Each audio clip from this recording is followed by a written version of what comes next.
जय माता दी दोस्तों। चैत्र के नवरात्रे चल रहे हैं। नवरात्रों के दौरान अष्टमी और रामनवमी सबसे खास दिन माने जाते हैं। अष्टमी के दिन कन्या पूजन किया जाता है और नवमी के दिन भी, जिसमें छोटी कन्याओं को देवी का रूप मानकर पूजा जाता है। वहीं रामनवमी के दिन भगवान श्री राम के जन्म का उत्सव मनाया जाता है। तो आइए दृक पंचांग के अनुसार अष्टमी और नवमी की सही तिथियों और उनसे जुड़े नियमों के बारे में जानते हैं। दृक पंचांग के अनुसार चैत्र दुर्गाष्टमी 26 मार्च 2026 गुरुवार को मनाई जाएगी। अष्टमी तिथि 25 मार्च दोपहर 1:50 से शुरू होकर 26 मार्च सुबह 11:48 तक रहे। वहीं रामनवमी 27 मार्च 2026 शुक्रवार को मनाई जाएगी। नवमी तिथि 26 मार्च सुबह 11:48 से शुरू होकर 27 मार्च सुबह 10:06 तक रहेगी। माँ अष्टमी पर कन्या पूजन मुहूर्त जानते हैं। इस कन्या पूजन के लिए पहला मुहूर्त सुबह 6:17 से लेकर सुबह 7:51 तक रहेगा और दूसरा मुहूर्त सुबह 10:56 से लेकर दोपहर 3:32 तक रहेगा। आइए अब जानते हैं रामनवमी पर कन्या पूजन का क्या मुहूर्त है।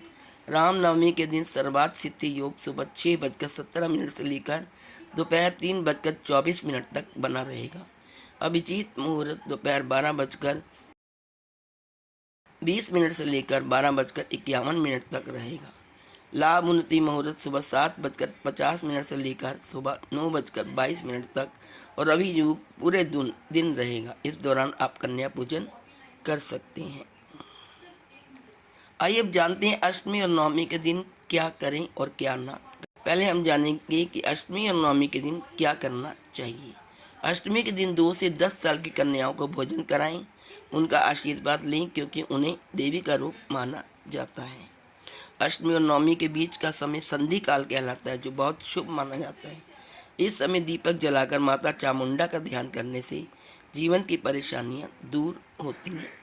रामनवमी के दिन घर में छोटा हवन करना शुभ होता है, इससे नेगेटिविटी दूर होती है।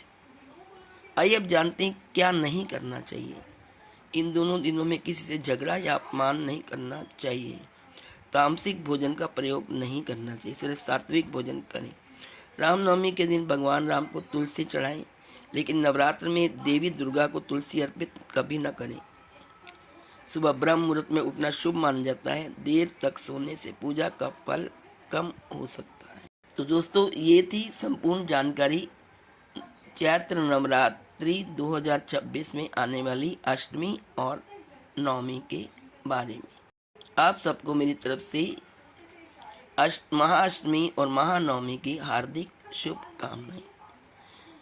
माँ दुर्गा और भगवान श्री राम आपकी सारी मनोकामनाएं पूर्ण करें। जय माता दी।